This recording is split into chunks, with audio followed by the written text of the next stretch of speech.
أعوذ بالله من الشيطان الرجيم. بسم الله الرحمن الرحيم. الحمد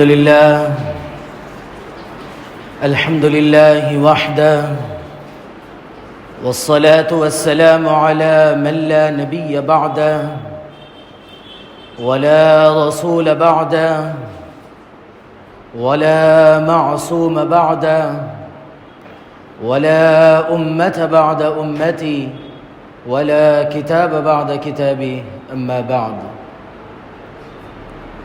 انتہائی واجب الاحترام، قابل صد احترام بزرگان دین، نوجوانان اہل سنت، السلام علیکم ورحمۃ اللہ وبرکاتہ. گزشتہ علامات قیامت کے سلسلے میں کچھ باتیں آئی تھی. اب اگلے نمبر پر جو اللہ کے پیارے حبیب صلی اللہ علیہ وسلم علامات قیامت کے سلسلے میں بتا رہے ہیں کہ ان من اشراط الساعة ان يتدافع اہل المسجد لا يجدون اماما يصلي بهم، کہ ایک زمانہ ایسا آئے گا، قیامت کے قریب ایک زمانہ ایسا آئے گا، علامات قیامت میں سے یہ ہوگا کہ مسجد کے لیے، مسجد میں نماز پڑھانے کے لیے امام نہیں ملیں گے. لوگ اپنی نماز تو پڑھتے رہیں گے، وہ جانتے ہیں سورہ فاتحہ پڑھنا، وہ جانتے ہیں دو چار آیات پڑھنا، ان کو آتا بھی ہوگا، لیکن وہ نماز نہیں پڑھا سکیں گے کیونکہ ان کا ایمان اتنا کمزور ہو چکا ہوگا کہ وہ قرآن کریم کی بلند آواز میں تلاوت کے ساتھ نماز پڑھا نہیں سکیں گے. آپ ذرا اس سلسلے میں غور کیجئے کہ ہمارے معاشرے کی کیا صورتحال ہے، بلکہ ہمارے مساجد پر ایک نظر آپ ڈالیے کہ اگر کسی مسجد میں متشرع یا قابل مؤذن نہیں رہتا ہے، یا ہے بھی تو مؤذن کو چھوڑ کر اگر امام کو کوئی حادثہ پیش آ جائے، وضو ٹوٹ جائے، کچھ ہو جائے، تو پوری مسجد میں سے کوئی ایک شخص بھی ایسا نہیں ہوتا جو بڑھ کر امامت کر سکے، یا ایسے مسائل سے ناواقف ہوتا ہے کہ جو امام نماز کہاں چھوڑی، اب اس کو کس طرح پورا کرنا ہے، ان مسائل سے ناواقف ہے. وجہ کیا ہے؟ اس کی بنیادی وجہ یہ ہے کہ آدمی یہ سمجھتا ہے کہ اس کے اگر ہم سیکھیں گے، اس معاملات میں ہم پڑھیں گے، تو پھر ہمارے لیے جو عزت ہونی چاہیے، جو ہمارے لیے جو ہے شہرت ہونی چاہیے، جو ہمارے معاشرے کے اندر، خاندان کے اندر میری کیا حیثیت رہ جائے گی، میں اسی میں لگ جاؤں گا تو پھر میں دوسری تعلیم نہیں حاصل کروں گا تو پھر میرے معاشرے میں کوئی اہمیت نہیں ہوگی. یہ تصور ہے، اگر زبان سے نہیں نکلتا ہے لیکن ان کے دل و دماغ کے اندر یہ چیز اور ان کے عمل سے یہ چیز ظاہر ہوتی ہے. عجیب حال ہے. حالانکہ ایک مثال سے آپ بات سمجھیے کہ ایک شخص ہے، اس کی ناک ہی نہیں ہے، بلکہ ایک شخص نہیں بلکہ ایک جماعت ایسی ہے جس کی ناک ہی نہیں ہے. یہ نکٹوں کے اندر کوئی ناک والا آدمی جائے تو کیا وہ اپنی ناک کٹا لے گا یا پھر اپنی ناک چھپا لے گا؟ جب دینداری عیب نہیں ہے، دینداری حسن و جمال ہے، دین کا علم ایک انسانیت کے لیے مطالبہ ہے، اس کو حاصل نہیں کر کے اپنے آپ کو اگر عیب سمجھ رہا تو یہ اسی ایسے اس کا شمار ایسے لوگوں میں ہوگا کہ جو نکٹوں میں جا کے خود اپنی ناک کٹا لے یا ناک چھپا لے یا ناک کو عیب سمجھے. حالانکہ ناک چہرے کا حسن ہے، چہرے کا جمال ہے، چہرے کی خوبصورتی ہے. اسی طرح اگر دینداری کے سلسلے میں اگر کوئی یہ سمجھتا تو وہ اسی طرح کا بیوقوف ہے، لاؤبالی پن ہے. اور پھر ایک چیز یہ بھی یاد رکھ لیجئے کہ اگر کوئی شخص دین کا علم حاصل کرتا ہے، اللہ کے پیارے حبیب صلی اللہ علیہ وسلم کا وارث بننے جاتا ہے اور جناب نبی پاک علیہ السلام کی غلامی اختیار کرتا ہے، تو اس کے اوپر آزمائش لازماً آئے گی. یہ اللہ کا نظام ہے. بلکہ ہر مسلمان پر جو بھی جناب نبی کریم علیہ السلام کی غلامی اختیار کرتا ہے، یعنی آپ کی تعلیمات پر عمل کے ذریعے، آپ کے ایک ایک ارشاد پر عمل کے ذریعے آزمائش آنی ہے اس پر. آپ ایک چھوٹے سے چوکیدار کو اگر رکھتے ہیں تو تو آپ اس کی جان پڑتال کرتے ہیں، اس کے سلسلے میں اس کی معلومات حاصل کرتے ہیں، اس کو جتنا ہو سکا اس کو جانچ لیتے ہیں، تب آپ اپنے پاس رکھتے ہیں۔ اور اللہ تعالیٰ آپ کو اسی طرح جناب نبی کریم علیہ السلام کی غلامی میں بغیر آزمائش کے رکھ لے، یہ ممکن نہیں ہے۔ اللہ تعالیٰ قرآن کریم میں بھی صاف فرماتے ہیں سورہ عنکبوت میں کہ الف لام میم احسب الناس ان یترکوا ان یقولوا آمنا وهم لا یفتنون، کیا تم یہ گمان کرتے ہو کہ تم ایمان لائے اور ایسے ہی چھوڑ دیے جاؤ گے؟ تم لا یفتنون، تم آزمائے نہیں جاؤ گے، بلکہ وَلَقَدْ فَتَنَّ الَّذِينَ مِن قَبْلِهِمْ فَلَيَعْلَمَنَّ اللَّهَ الَّذِينَ صَدَقُوا وَلَيَعْلَمَنَّ الْكَاذِبِينَ۔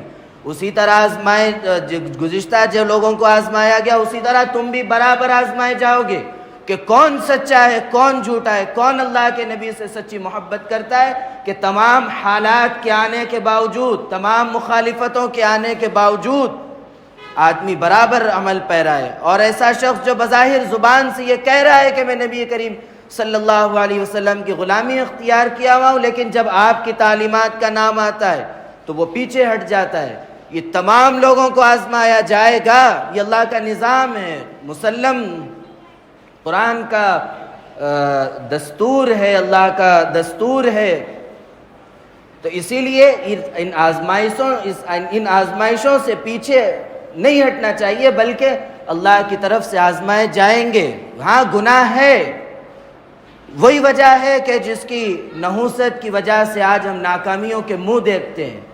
اگر ہم آج بھی اللہ کی طرف رجوع ہوتے، واعف عنا واغفر لنا وارحمنا کہتے ہیں اللہ سے، تو پھر ہمارے لیے یہ بات پکی ہے کہ فانصرنا علی القوم الکافرین، تو اللہ تعالیٰ کافروں پر ہماری مدد کریں گے۔ یہ اللہ کا دستور ہے، ہم کو آگے بڑھنا ہے۔ تو اللہ کی طرف سے جب بندے آگے بڑھتے ہیں تو پھر اللہ کے فرشتے حرکت میں آتے ہیں، اور پھر اللہ کی مدد ہمارے ساتھ شامل حال ہوتی ہے۔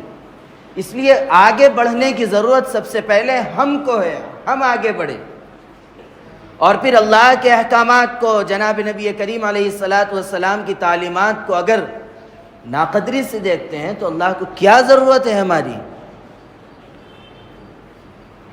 اللہ رب العزت اب اس کو نکال کر باہر پھینک دیتے ہیں، واللہ الغنی وانتم الفقراء، اللہ بے نیاز ہے، اللہ کو کسی کی ضرورت نہیں ہے۔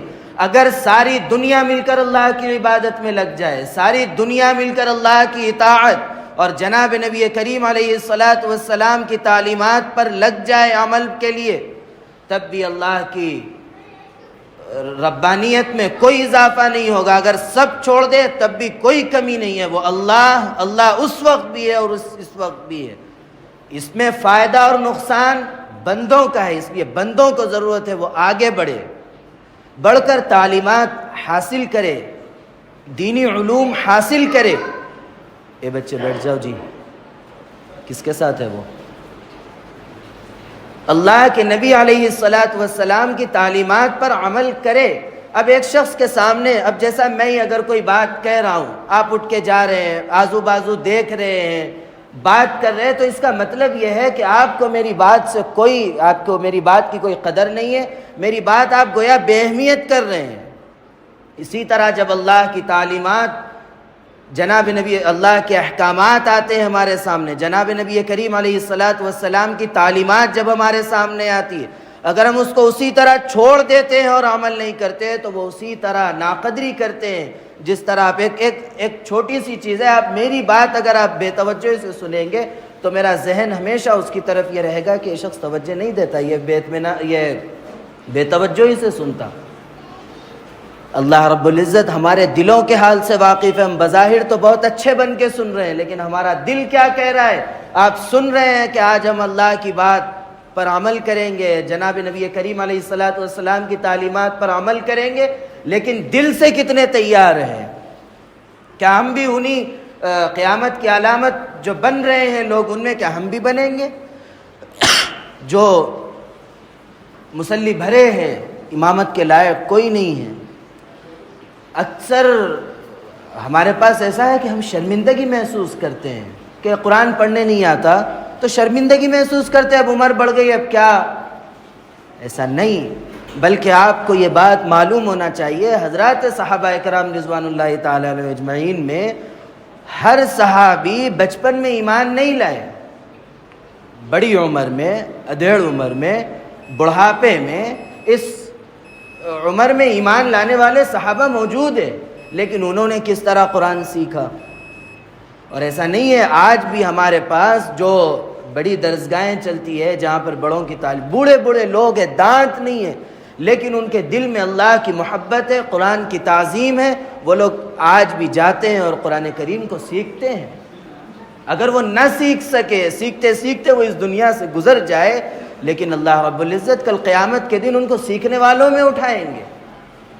تو ہم اپنی طرف سے فکر تو ظاہر کر سکتے ہیں کہ ہم کچھ سیکھیں، ایسا نہیں کہ ایسی زندگی گزار رہے ہیں جس طرح ایک جانور کی زندگی گزر رہی ہے، کہ نہ اس کو کھانے پینے کا کوئی لحاظ ہے، نہ آداب ہے، نہ اس کی کوئی اس کو تعلیم و واقف ہے۔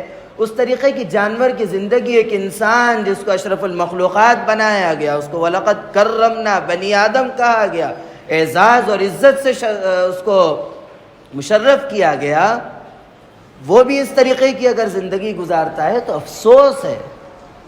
اب ایک آدمی جس کو یہ تعلیمات ملی ہی نہیں ہے، وہ ایسی عجیب زندگی گزار رہا ہے، وہ ایسے مذہب سے تعلق رکھتا ہے جس کو یہ تعلیمات ملی ہی نہیں ہے، چلو وہ اگر بے احتیاطی کر رہا ہے، یہ بے احترامی کر رہا ہے تو ٹھیک ہے، وہ بھی مناسب نہیں ہے، لیکن انسانیت کے لحاظ سے وہ بھی مناسب نہیں ہے، لیکن ٹھیک ہے، لیکن ایک مسلمان کو بحیثیت مسلمان کے اسلامی تعلیمات ملی ہیں، اس کے باوجود بھی اگر یہ ناقدری کرتا ہے تو پھر یہ ناقدروں کے لیے تو کہیں پر بھی جگہ نہیں ہے۔ آج کس امید میں بیٹھے ہیں کہ ہم تمام تعلیمات کو چھوڑنے کے بعد، تمام اللہ کے نبی علیہ السلام کی نافرمانیاں کرنے کے باوجود ہم کو عزت و شرف ملے گا؟ ارے کوئی شخص جناب نبی کریم علیہ السلام کی سنت چھوڑتا ہے اور کسی ایسی چیز کو جو اسلام میں نہیں ہے اس کو عبادت سمجھ کر، ثواب سمجھ کر کرتا ہے، تو ایسے شخص کو تو فرشتے ڈھکیل کر بھگا دیتے ہیں کہ وہ اللہ کے نبی علیہ السلام کے دست مبارک سے حوض کوثر بھی اس کو نصیب نہیں ہوتا۔ کیا ان لوگوں میں ہمارا شمار کروانا چاہتے ہو؟ اس لیے سوچو، سمجھو اور عمل کے لیے اپنے آپ کو تیار کرو۔ ہر بات میں یہ زبانی جمع خرچ سے مطمئن نہیں ہونا ہے، اپنے آپ کو عمل کے لیے تیار کرنا ہے۔ آج اسی کا خمیازہ پوری دنیا بھگت رہی ہے۔ ابھی ایک چھوٹی سی تحریر آئی تھی، اس کی ایک سطر یہ تھی کہ مسلمان کو متحد کرنے کے لیے اتنا بڑا واقعہ ہوا فلسطین کے اندر، مسلمان اتنا ڈھیٹ ہے کہ ابھی بھی متحد نہیں ہوا۔ افسوس کی بات ہے، کیا ہو رہا ہے عالم اسلام میں؟ مسلمان کہاں تک گر گیا؟ کیا ہو گیا اس کا حل؟ ٹھیک ہے ہم عالم اسلام پر تو نہیں بول سکتے، لیکن ہم آپ کے اور میرے بارے میں تو ہم آپس میں تذکرہ کر کے اپنے آپ کو تو ہم سدھار سکتے ہیں۔ سدھارے تو کل قیامت کے دن ہم اللہ کے پاس بہترین حالات میں بھی جائیں گے، لیکن دنیاوی اعتبار سے غلبہ ہم کو بنایا گیا اس دھرتی پر حکومت کرنے کے لیے۔ ہم کو جہاں یہ مسلح نبوی ملا تو وہیں تخت مدینہ بھی ملا، اس کے لیے بھی آگے بڑھنا ہے۔ اس لیے اپنے آپ کو تیار کرے، ورنہ علامات قیامت میں آگے آئے گا کہ مسلمان بے وقت ہو جائے گا۔ وہ سلسلہ جب اس وقت آئے گا تفصیل وہ آئے گی، لیکن آج بس اتنی بات ذہن میں رکھنی ہے کہ اپنے آپ کو عمل کے لیے تیار کرنا ہے۔ ایک کبھی اگر امام کے ساتھ کوئی واقعہ ہو جائے تو ہم کم از کم درجے میں اتنے لائق ہو کہ آگے بڑھ کر صحیح تلفظ کے ساتھ نماز پڑھا سکے۔ ایسا نہ ہو کہ مجہول نماز پڑھا کر، معنوں کو بدل کر سب کی نماز غارت کر دے، ایسا نہیں، بلکہ جو ہے تھوڑا بہت تو علم ہونا چاہیے کہ نماز کہاں ٹوٹی، اس کے بعد پھر کیا کرنا ہے، اتنا تو علم ہونا چاہیے۔ اس کے لیے ہم سب کی ذمہ داری ہے کہ ہم یہ فکر کرے اور صحیح شخص کے پاس جا کر سیکھے۔ ایسا نہ ہو کہ آپ وہی جس کو نہ جانتے، نہ سنتے، نہ اس کی اسلامی حیت ہے، نہ بزرگوں کے جیسے چہرے ہے، ایک انگریزی لباس میں ہے، چہرے پر داڑھی بھی نہیں ہے، سنت نبوی کو مون رہا ہے اور اس سے آپ دین حاصل کر رہے ہیں، تو یہ بالکل مناسب بات نہیں ہے۔ علم جس سے سیکھنا اس کو جاننا ہے، پھر سیکھنا ہے۔ اللہ رب العزت توفیق عمل نصیب فرمائے۔ اللہ رب العزت میرے کہنے اور آپ کے سننے کو قبول فرمائے. اللہ رب العزت کہنے سننے لکھنے پڑھنے سے زیادہ عمل کی توفیق عطا فرمائے. عمل کی باتوں پر عمل کرنے، بچنے کی باتوں سے بچنے اور عقیدے کی باتوں پر عقیدے رکھنے کی توفیق عطا فرمائے. آمین. وآخر دعوانا ان الحمد للہ رب العالمین.